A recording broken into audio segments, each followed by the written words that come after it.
Hi guys, some of you might recognize this PC. I installed Windows 10 on it for a friend some time ago, and now it is mine. I made the deal with my friend. He now has the HP 6440B laptop and gave me this full PC and a difference in money, and yeah, it has just some tiny problems. The wire for this mouse, I must cut it here and resolder it inside because it's broken somewhere here. It doesn't make contact every time.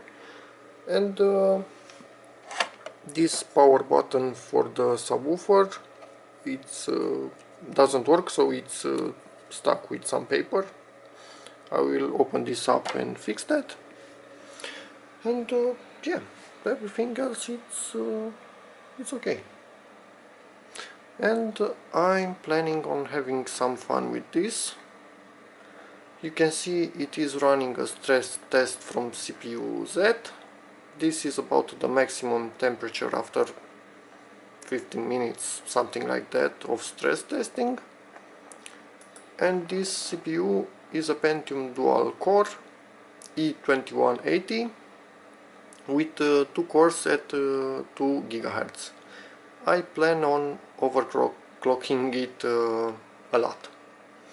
So yeah, we will see how it goes. I might actually need to replace this CPU cooler with another Intel one that is a little bit bigger. If that is not enough, I will do some DIY and make something even bigger from 2 of these.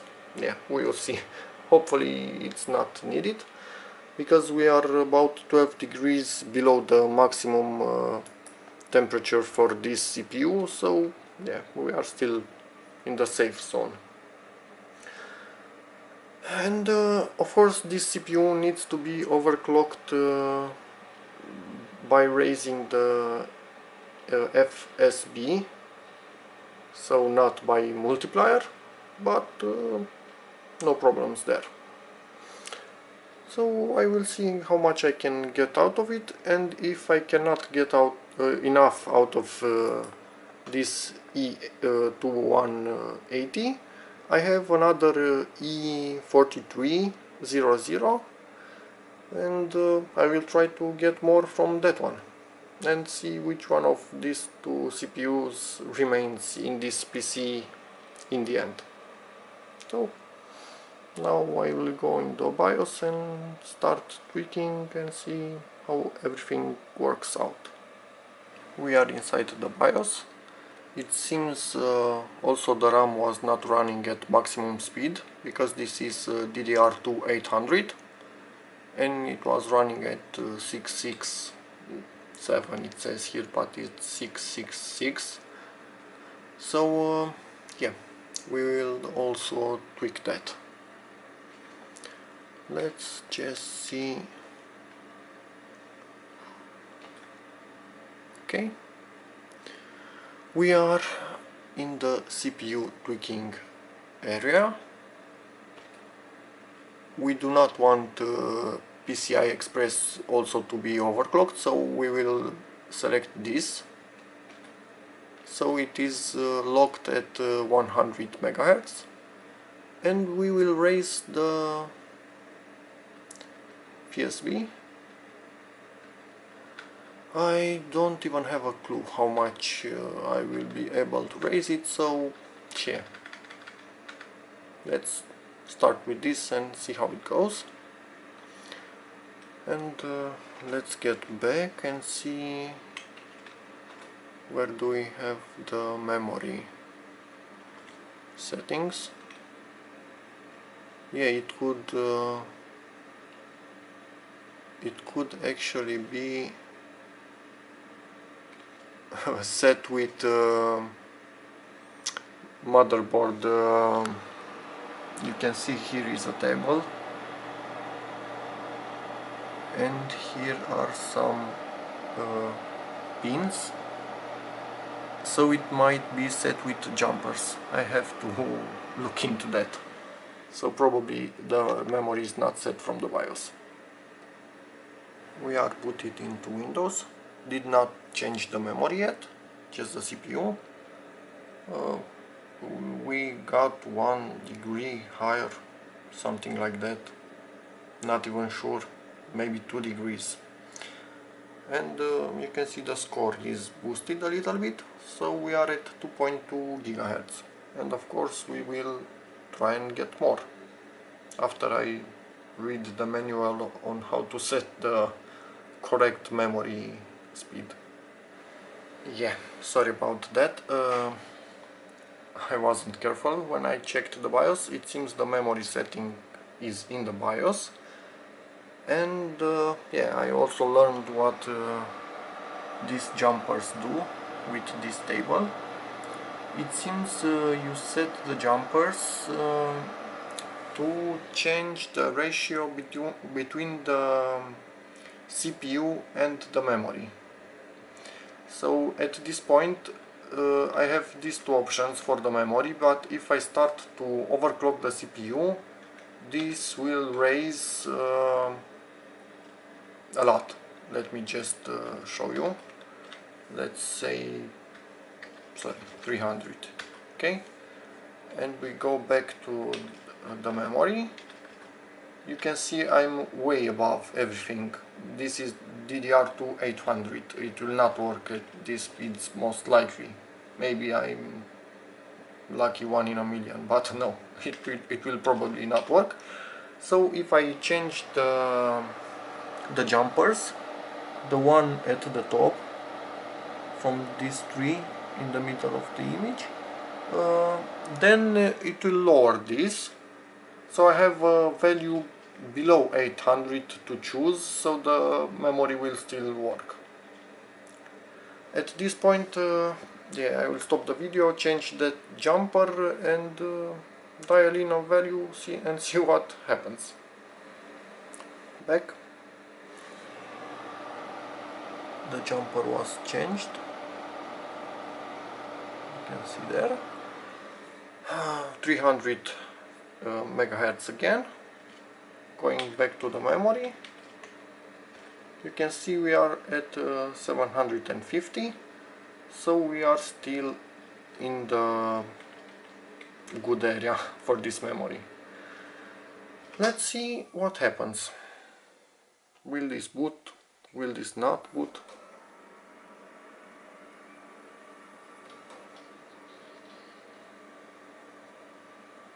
Yeah, it seems it doesn't want to boot.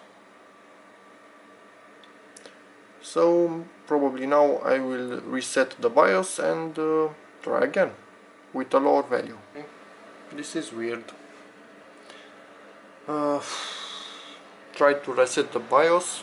It seems it has retained the values, it did not delete them, moved the memory from one slot to the other, and it has powered on with the overclocked speed and memory. So we are at 2659 megahertz from 2 gigahertz. Pretty good. Let's see if it boots into Windows and if it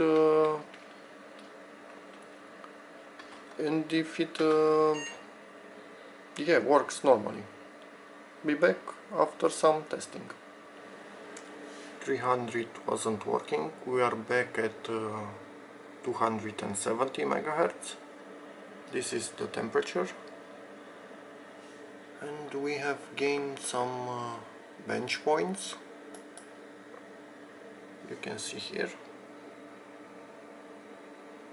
So every time I was trying to reset the BIOS, it actually defaulted to a lower speed for the CPU. So I thought that it actually is working at what I had set up, but it was not. So now we will go into the BIOS again and try E2180, because at this point we are at 2.7 GHz. Pretty good from the standard 2 GHz. And the temperature is still okay with the small cooler, and I have a bigger one. And if even the bigger one cannot handle the temperature, we will make a new one, so we will still do it somehow. At 2.948 we are entering a boot loop, so Windows will not load. I will try and go a little bit lower and see if that helps with anything.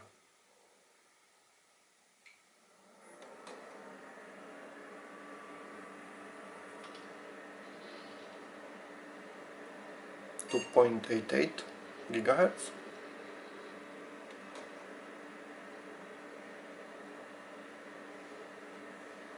Still boot loop.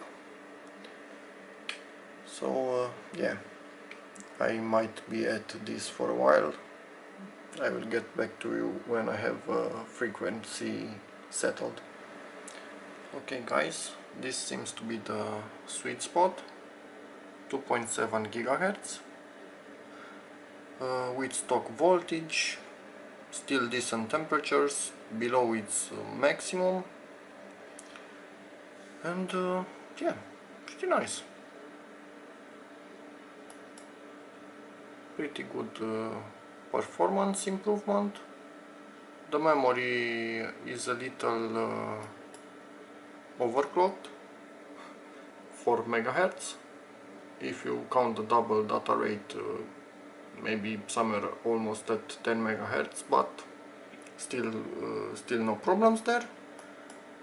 I could go a little bit higher, maybe 2.75 GHz, but I want this to be a stable PC, so this is perfect. I will not try to overclock the other CPU that I have, the E2300, although it has 2 megabytes of level 2 cache and this only has 1 megabyte. That CPU has a lower temperature maximum, so I would have to try and put the other fan and cooler, not fan, and see how that goes. Yeah, not really sure. I'm better staying with this one. I see that it has a decent overclock. I don't have any idea the other one what it could do. I'm thinking better safe than sorry at this point. And the fact that I already have a buyer that I talked to, and he will come in the weekend for the PC that has the E4300. Yeah, it's better to leave it there and not try to call him and explain that I need to use that CPU in this PC and I will put the CPU from this one into that one. And yeah, they are pretty similar at stock frequencies, and that PC is Dell and it cannot overclock, so yeah, it would not affect the buyer, but yeah, if I don't have to start explaining to him why I need that CPU, yeah, I better leave it there and leave this one in this PC with a pretty decent overclock from 2 GHz to 2.7. Yeah, really good for me. So this has been it, guys. Thanks for watching, and this is pretty much how you overclock CPU just by changing the FSB, not really sure how you pronounce it, without changing the voltages. Everything is at stock voltage.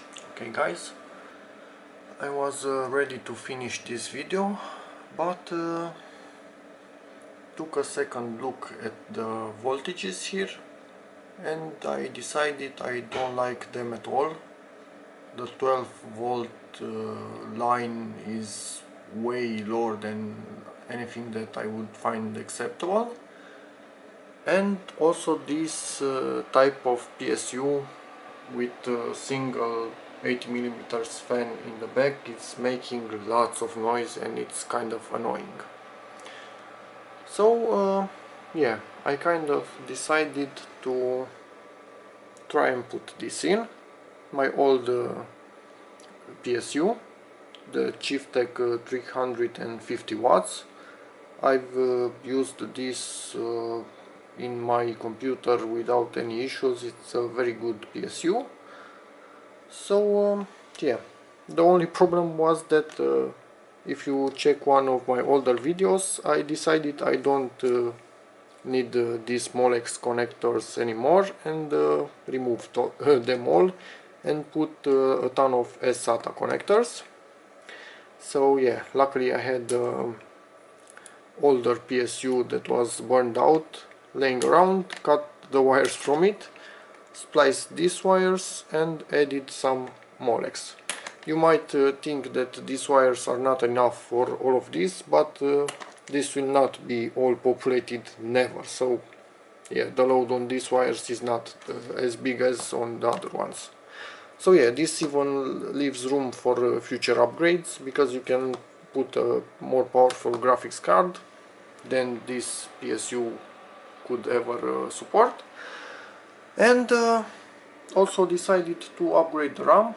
I'm putting 2 more gigabytes in. That should be pretty good. And I will also put 64 gigabytes SSD in. So yeah, this will be a pretty nice computer in the end.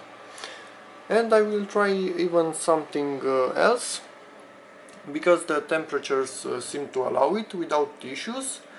I will see if I can up the overclock a little bit with the new PSU, because the voltages could be a limiting factor in this overclock. So this PSU might help us get even more than 2.7 gigahertz.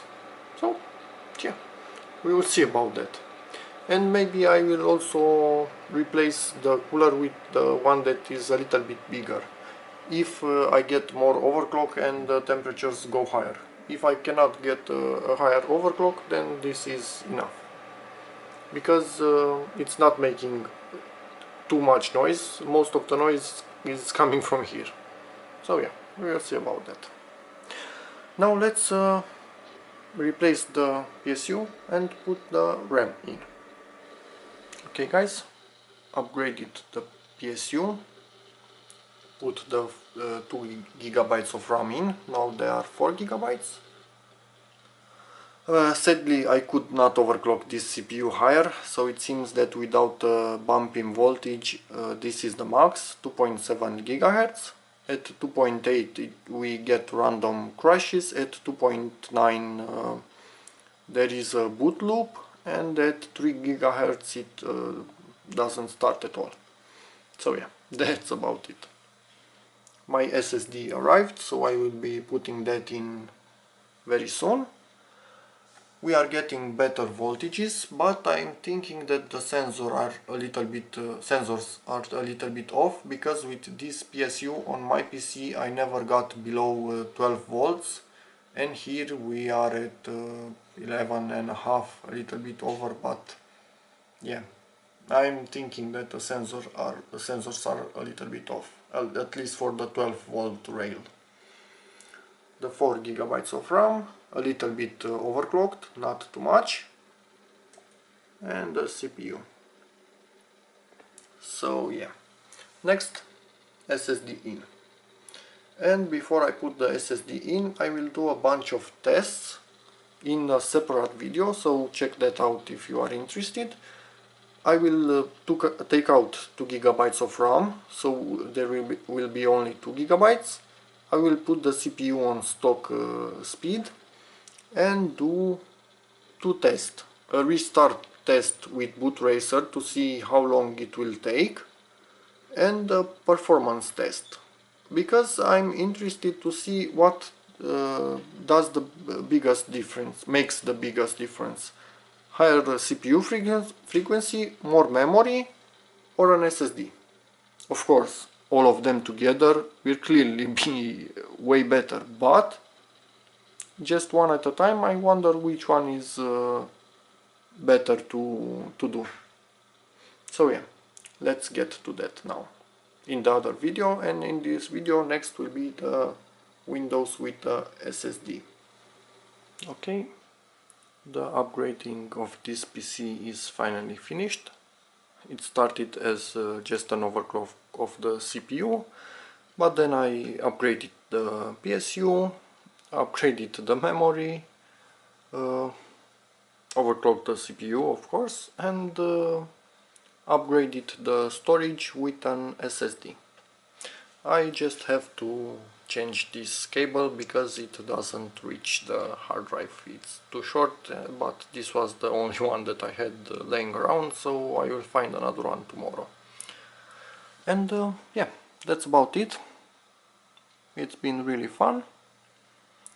Temperature's okay with the stock cooler, even overclocked. Yeah, memory running really well. I lowered the frequency in the end just to be sure that I won't have any troubles. I'm 99% sure that even overclocked everything would have been okay, but I just don't want to risk anything because I don't gain a lot by using higher frequency on the memory. I did some tests and the difference is so small in this particular system that it doesn't even matter. So better safe than sorry for the memory. And even I don't have a lot of experience with DDR2. I have more with DDR1 and DDR3. So yeah, I'm playing it safe. So this has been it, guys. Thanks for watching, and see you again in my next videos. Bye!